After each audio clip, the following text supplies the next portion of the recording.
Bueno, es un gusto estar nuevamente en esta instancia de La Verdad en el Otro.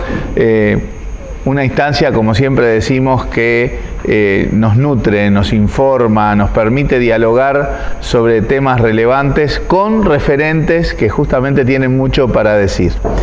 Y en este caso nos sentimos realmente honrados de la presencia aquí en Uruguay de Minú Tavares Mirabal, política dominicana, pero además también activista además de los temas políticos, en temas vinculados a los derechos de la mujer y la lucha contra las discriminaciones.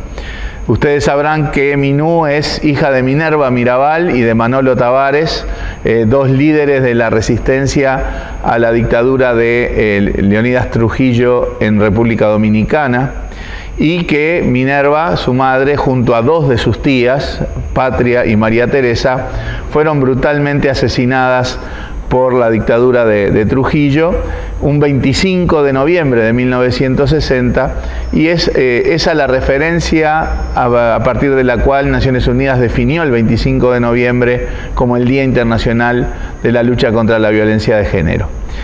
Por lo tanto, bueno, y Manolo a su vez, Manolo Tavares era un referente del movimiento político en Dominicana, incluso a nivel conceptual, teórico, ¿verdad? También él fue asesinado 3 años después. Así que, pavada de responsabilidad que te tocó en la vida, Minú, que estás llevando con enorme prestigio, enorme dignidad, enorme hidalguía, y que eso nos hace admirarte mucho. Y bueno, sin duda es un privilegio tenerte aquí con nosotros en Uruguay. No, el gusto es nuestro, como dice Serrat y Sabina. Sí, sí, sí. Bueno, nada, aquí estoy otra vez y hablando de los temas que nos convocan, y hablando también de la política y de estos nuevos retos que tenemos por delante en América Latina, en el Uruguay, y en estos momentos también con periodos electorales o preelectorales que estamos viviendo tanto aquí en Uruguay como en la República Dominicana, así que mucho de qué hablar. Sí, hace 1 año y medio más o menos, un 25 de noviembre justamente en 2017, tú participaste aquí en Uruguay de un encuentro de feminismos que vinieron más de 2.500 personas de toda América Latina, y luego hubo una marcha por 18 de julio que culminó en la explanada municipal, en donde tú fuiste la única oradora del evento. O sea que en aquella instancia tú venías más focalizada hacia los temas del feminismo, de la lucha por los derechos de la mujer. Pero ahora, como bien decís, estamos en una perspectiva más política. A mí me parece realmente interesante tu enfoque de cómo se hilvana y cómo se procesan las reivindicaciones de los distintos colectivos sociales, de todas las movidas que se asocian a colectivos discriminados y la lucha contra la discriminación, como parte esencial de una lucha amplia que es la lucha por la democracia y en clave política. ¿Cómo nos ilustrarías un poco sobre estos temas? Bueno, voy a empezar llamando la atención en el hecho de que este encuentro, este programa, estas actividades a las que he venido invitada por tu campaña a la candidatura para la presidencia de Uruguay por el Frente Amplio. Este encuentro se enmarca primero en el mes de marzo, que es un mes en el que ya se ha convertido en una conmemoración de un mes, ¿no? Marzo es un referente, es como si dijéramos el mes de la mujer, igual que noviembre un poco también se ha convertido en ese espacio para crear conciencia con respecto a los temas que tienen que ver con las luchas de las mujeres por la igualdad, por las luchas de las mujeres por erradicar la violencia que afecta a nuestras sociedades y todo eso. Y ha coincidido también con fechas importantes como la que conmemora o también intenta crear conciencia contra el racismo, contra la discriminación, Así que me encantó la posibilidad de que habláramos de esos temas, de discriminación y de democracia.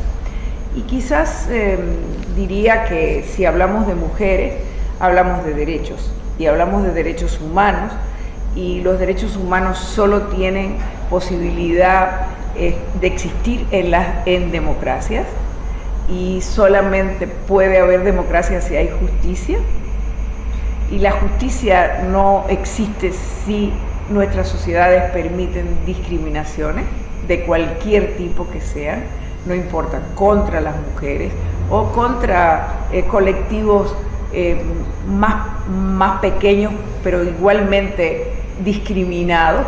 Que a veces se entrelazan, ¿no? Afrodescendientes, discapacitados, personas de distinta orientación social, mujeres. Sí, pero bueno, básicamente yo diría que lo que tenemos que reflexionar es sobre la necesidad de discutir estos temas mucho más profundamente y mucho más extensamente también, porque hay que hablar esto en todos los niveles, con todos los integrantes de nuestras sociedades. Hay que crear conciencia, hay que educar acerca de los derechos, de las reivindicaciones que están pendientes y de la responsabilidad que como ciudadanos y ciudadanas tenemos, y de cómo tenemos que hacer eso desde el único espacio que garantiza los cambios, que es un instrumento de cambio, que es la política. Así que un poco, digamos que es la reflexión en la que hemos estado involucrados en estos días y bueno, siempre, porque eso atraviesa todo, determina todo, y en este momento quizás es un momento en que esos temas han saltado al centro de las discusiones, de los debates, en que afortunadamente yo siento que estamos recuperando en alguna medida la importancia de la política. O sea que la propia resolución o la lucha contra la discriminación, como bien decís, se hace esencialmente en democracia y se hace a través de la política, ¿no? O sea, no se puede oponer la lucha social con la lucha política. La lucha social también incorpora otra dimensión, que es la de la desigualdad social y económica. Pero que bueno, la forma de avanzar en esos territorios es mirándolo como una lucha integral, ¿no? En el sentido de que estas cosas no se van resolviendo de a pedacitos con reivindicaciones parciales y en luchas parciales, sino en un proceso político. Quizás en el caso de Uruguay yo estoy convencido de que el avance que ha habido en derechos, en acceso a derechos y en la discusión pública y la sensibilización de todos estos temas, con todas estas discriminaciones, ha sido posible porque hay un gobierno del Frente Amplio.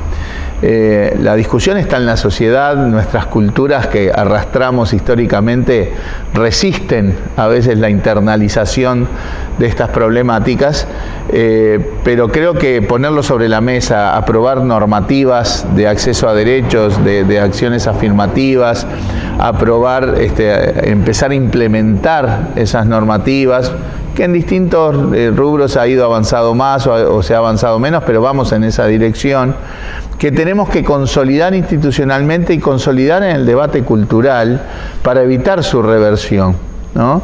Y creo que eso ha sido posible porque el Frente Amplio también ha acompañado las iniciativas del movimiento social y lo ha traducido y transformado en iniciativa política. Creo que hay situaciones en la región que nos alertan con respecto a que estas cosas no están consolidadas, hay amenazas, hay riesgos de reversión de estos avances. ¿Cómo estás viendo el panorama a nivel global, a nivel regional, con los cambios políticos que hay que observar en el mundo y en la región? Así es. Bueno, este es un mundo en el que el neoliberalismo se instaló, se impuso y pasó de ser un simple sistema de dominación económica, social, y para convertirse en una cultura. Es como si se hubiera tratado de introyectar en la gente a través de todos los medios posibles. Y cuando digo eso, piensa que lo que es válido en este mundo es el alcance de los logros exclusivamente individuales. O sea, lo que le da sentido a la vida es la realización personal. El éxito. El éxito. Y el éxito medido en cosas que... En éxito económico, estatus, poder. Y no es que no sea legítimo, es decir, cada ser humano tiene derecho, y además es lógico, ¿no?, que quiera tener... ser feliz, tener los bienes que le garanticen el acceso a una educación, tener una buena familia. Eso no es malo.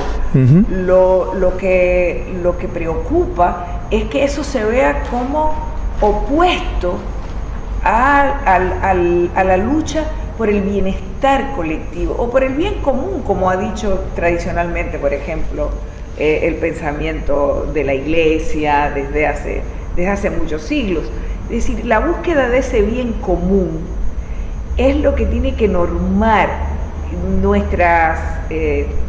nuestro accionar, porque los hombres y las mujeres somos seres sociales y vivimos en sociedad, y eso nos obliga a tener una responsabilidad como parte de esa sociedad. Pero eso es combatido, eso es rechazado desde el centro de la cultura neoliberal. Todo lo que tiene que ver con la acción colectiva ha sido vilipendiado, satanizado, empezando por la política, pero en general todos los espacios colectivos han sufrido ese embate. La lucha sindical, las luchas sociales por reivindicaciones. Las instituciones de la democracia, exacto. El Estado, el Congreso, por ejemplo, que es realmente una institución bien malentendida.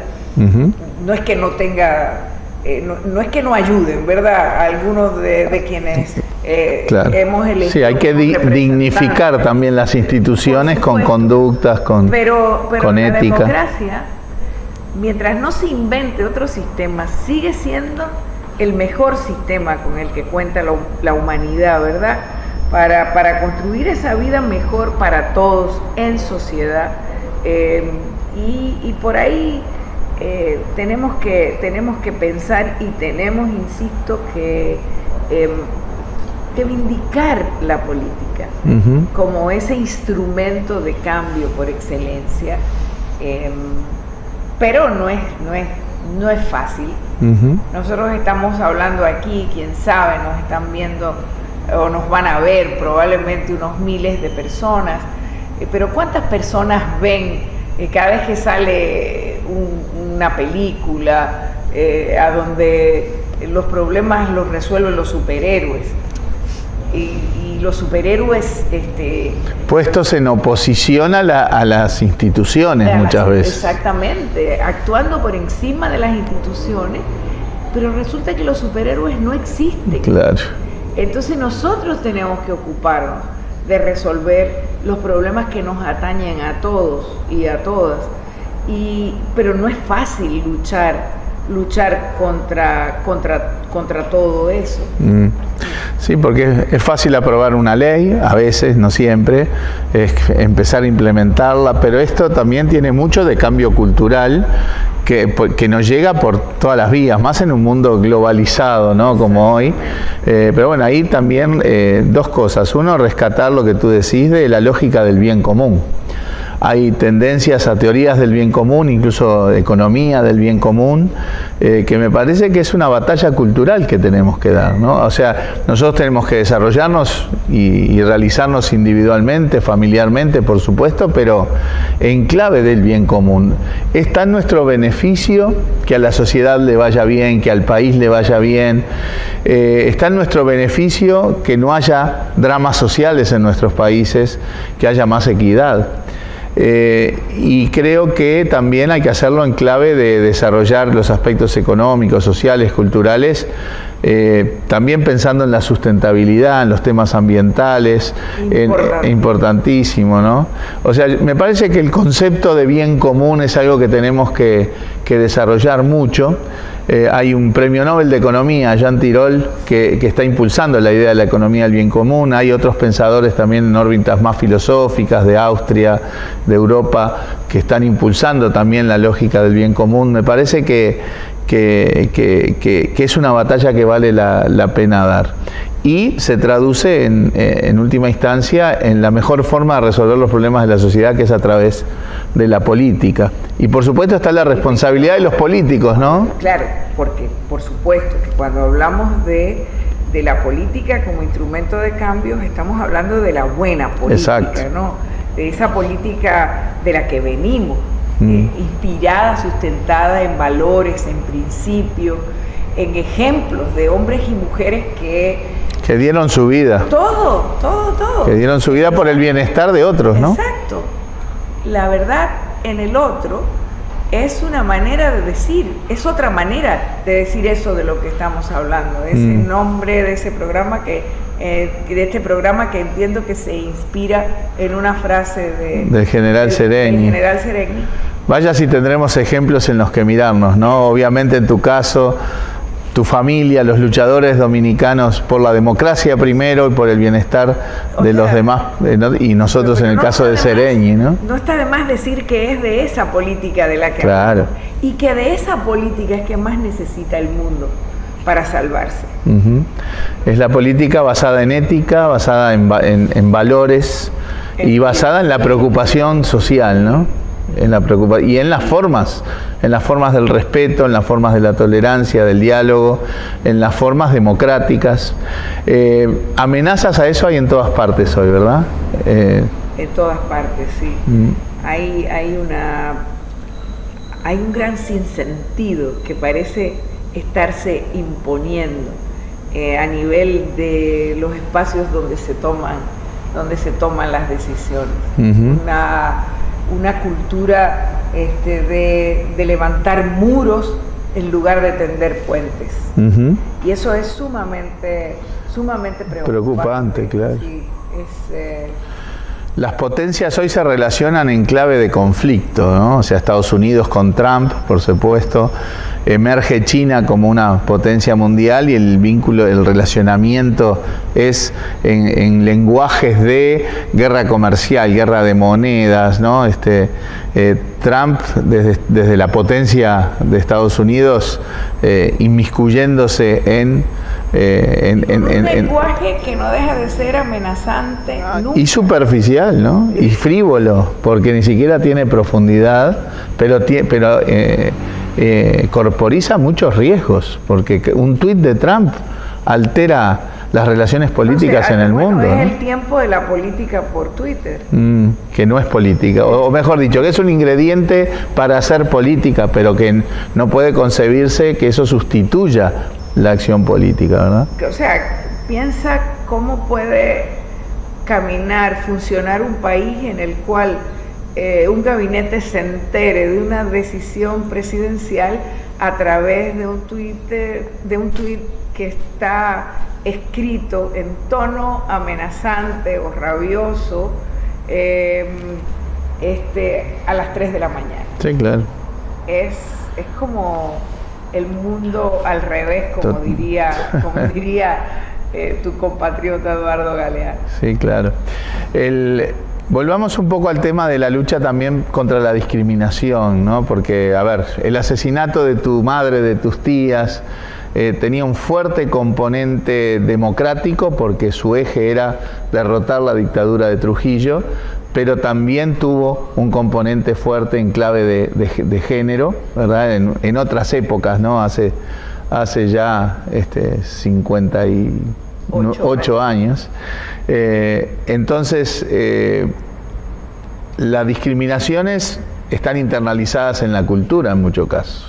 Creo que la visibilización, como decías tú, en marzo es el mes de la mujer, está el hito del 8 de marzo o también el hito del 25 de noviembre, está el Día de la Lucha contra el Racismo, y así tenemos momentos en el año que nos obligan a reflexionar sobre estas cosas, pero esta es una batalla permanente porque es cultural, ¿no? El tema de la migración es que mezclan las discriminaciones, ¿no? De mujeres, raza, condición social, ¿no? Nosotros en Uruguay hemos avanzado en derechos, no en derechos, porque yo creo que estas políticas de acción afirmativa, estas leyes que hemos votado, no es que le generen nuevos derechos a la gente ni nuevos beneficios. No, buscan garantizar el ejercicio Exacto, el acceso a esos derechos que ya los tenemos consagrados en nuestra Constitución o en nuestras leyes, todos, sin discriminación. Pero se votan las leyes y las implementaciones a veces van lento o no se controlan y demás porque todavía resistimos cosas, ¿no? Pero sobre todo la cuestión cultural, y yo siempre pongo el ejemplo de lo que pasa en Brasil. De Brasil, que de hecho se había avanzado bastante menos que en Uruguay en estas cosas, pero en algunas cosas se había avanzado, y hoy tenemos un presidente en Brasil que en toda su campaña electoral fue brutalmente crítico de todos esos avances en distintos colectivos, ¿no? De mujeres, orientaciones sexuales, etcétera, y aún así salió electo, aún así sin esconder nada en ese tema, quiero decir, ¿no? Él hoy es el presidente del Brasil. Y eso lo que muestra es que hasta que las cosas no se van consolidando institucionalmente y culturalmente, las amenazas, los riesgos de reversión están a la vuelta de la esquina, ¿no? Así es, así es. ¿Cómo nos conectamos con esa gente que está ahí afuera y que ha ido cada vez perdiendo más las esperanzas, las expectativas? ¿Cuál es nuestra responsabilidad? Yo creo que eso tenemos que pensarlo. Y estamos hablando de política y de hacer política cuando la forma de hacer política de alguna manera sigue siendo la misma, pero ha cambiado también muchísimo. Es decir, no nos sentimos a veces cómodos con la posibilidad con la necesidad que se nos quiere presentar como una necesidad de banalizar todas las propuestas, todo el pensamiento, pero vamos a tener que aprender a comunicarnos de otra manera, porque el desarrollo de las comunicaciones, el desarrollo de las tecnologías nos ponen frente a esa obligación como de comunicarnos de otra manera. Es como que el tema de la imagen, el marketing político, que en realidad hay que concebirlo como una herramienta en el conjunto de la actividad política, no sustituya los contenidos. Exactamente. Y no sé, a veces a mí me preocupa muchísimo, para decírtelo con una anécdota. ¿Qué es lo que pasa alrededor de eso, ¿no? Ahora estamos llenos de asesores, expertos en comunicación política. Entonces, desde que se te acercan, vienen con una serie de recetas, ¿verdad? Una receta, porque fue famoso de un asesor ecuatoriano que asesoró a Macri en Argentina, que era: no entres en ningún tema concreto, ¿no? Era todo navegalo en la superficie. Exactamente. Pero en el caso mío, bueno, yo he sido candidata en varias ocasiones, y la primera vez que fui candidata al Congreso para ser diputada, recuerdo que, bueno, tenía un asesor internacional. En la primera reunión en la que estuvimos me dijo: bueno, lo más importante que tengo que decirte es que ni se te ocurra mencionar el tema de las mujeres. Eso tú lo tienes que dejar afuera, eso no da votos. Entonces yo le dije, bueno, pues mira, esa no voy a ser yo, esa candidata. Claro. No voy a ser yo. Estás asesorando a la persona equivocada. No lo vas a lograr. Claro. No puede ser que sea cierto y que las mujeres no votan por mujeres y todas esas cosas que se han de alguna manera diseminado por ahí y se repiten como si fueran verdades. Y yo asumí la campaña, nunca dejé de tratar el tema de las reivindicaciones de las mujeres, alrededor de las cuales yo me he movilizado, y entiendo que tenemos que movilizarnos todos y todas, porque si no vamos a tener ninguna democracia, no vamos a tener ese mundo por el que luchamos, en el que creemos, con el que soñamos. Y si no lo defendemos, si no lo diseñamos, si no se lo mostramos a la gente. Y al final gané, y gané con el voto de las mujeres. Entonces hay que saber en estas cosas tomar y dejar, hay que aprender lo que tienen que enseñarnos, que evidentemente han estudiado y algo saben de eso, pero al mismo tiempo lo más importante me parece es que seamos capaces de ser auténticos, y no quiero usar el término vender, de hacerse conocer, de hacerse conocer y convencer. Y no solamente hacernos conocer, sino que nos identifiquen con esas cosas en las que creemos, con esas ideas, con contenidos. Con esos contenidos que son los que van a justificar que lleguemos al poder y que podamos entonces llegar y hacer lo que creemos e impulsarlo desde esas posiciones. Vos decís que tener mucho dinero y no tener ideas no debería ser el móvil para el resultado no debería ser, ser, pero evidentemente para mucha gente lo es, y es un gran negocio, es un gran negocio para mucha gente de todo ese mundo.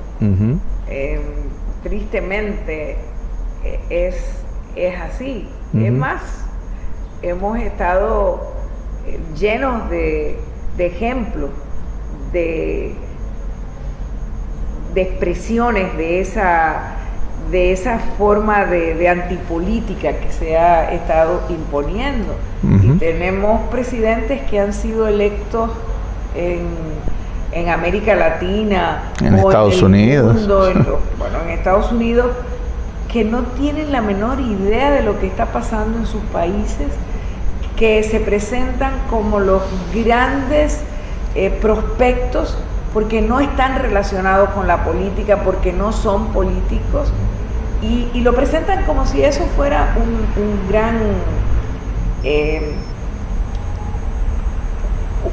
gran aspecto que los debiera favorecer y que los favorece.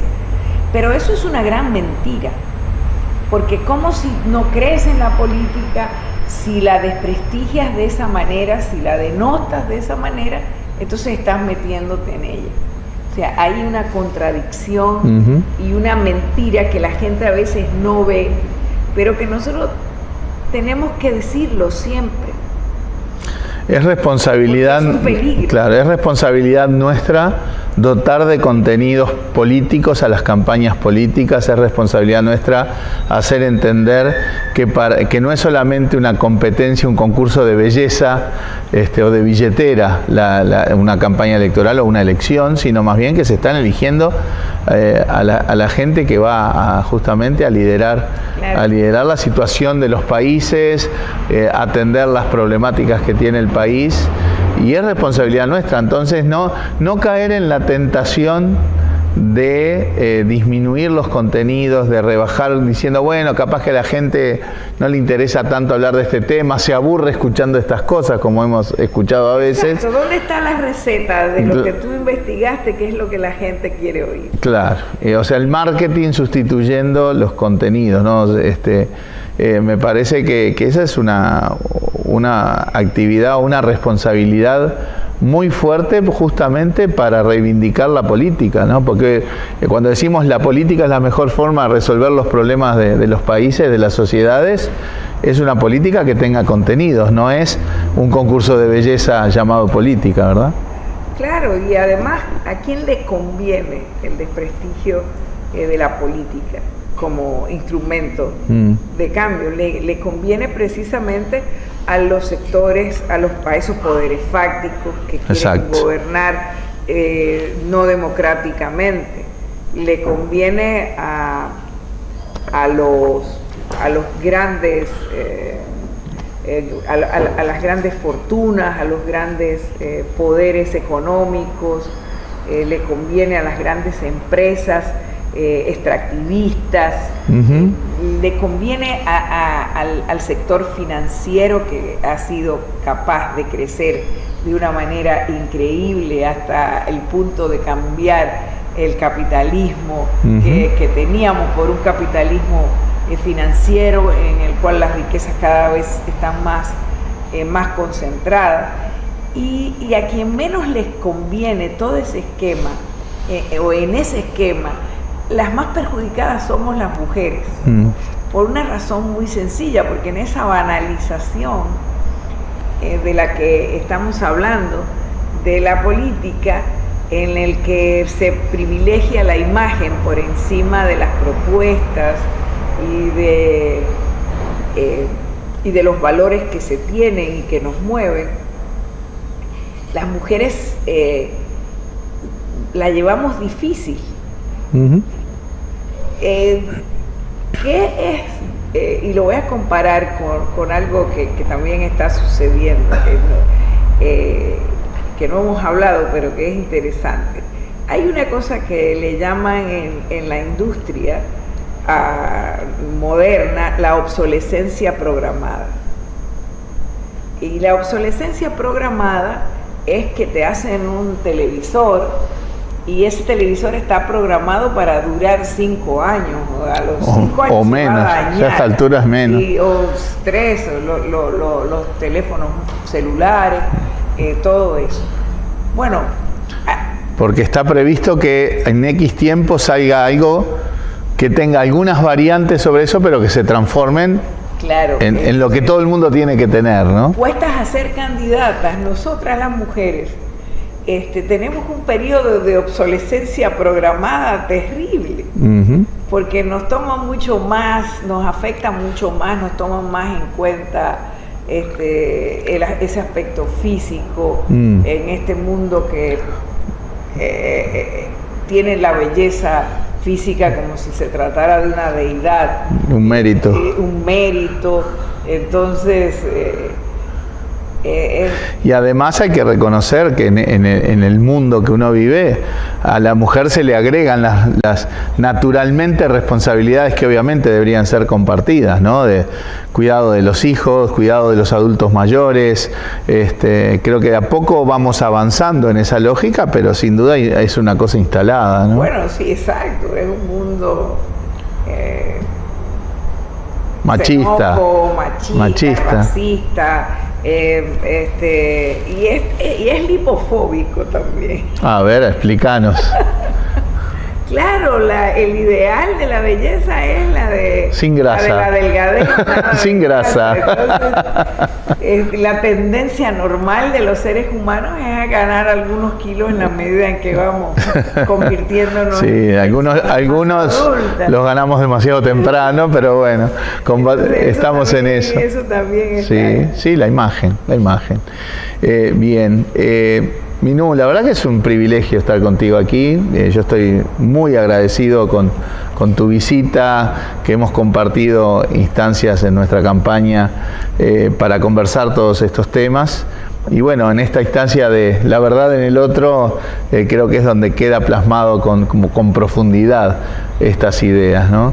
¿Qué ves para el futuro en América Latina, en Dominicana, en la perspectiva? Porque una cuestión que a mí te lo he escuchado decir y me parece muy interesante es, en estos temas de combatir las discriminaciones y sobre todo en la perspectiva feminista, hay muchos jóvenes involucrados, comprometidos. Yo tengo la idea de que quizás nuestras generaciones que tuvieron que combatir las dictaduras, que tuvimos que tener un foco en el marco de la Guerra Fría, nos acercábamos a la política desde una cosmovisión y había un poco que obligarse a tener una visión amplia de la política y la necesidad del trabajo político, y que eso no es lo que sucede ahora con los jóvenes. Los jóvenes ahora se acercan a la política en todo caso a partir de reivindicaciones y problemáticas concretas como la del feminismo, los derechos de los colectivos discriminados, el medio ambiente, y eso es lo que los acerca a la política y no al revés.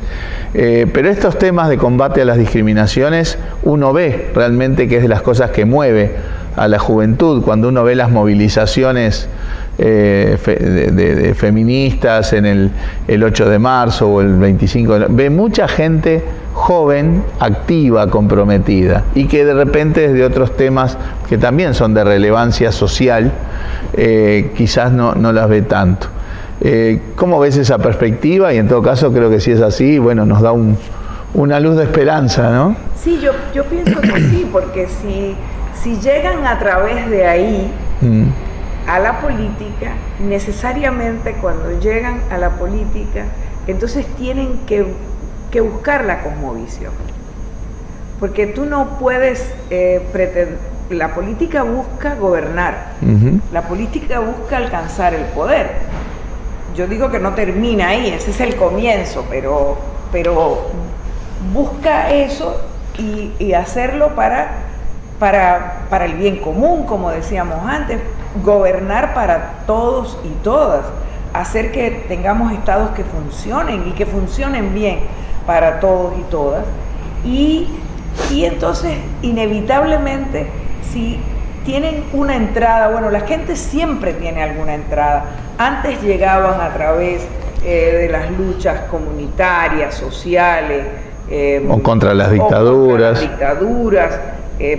Pero si llegan a la política, necesariamente van a tener entonces que poner los focos también en los otros temas que son los que nos vinculan a todos y a todas.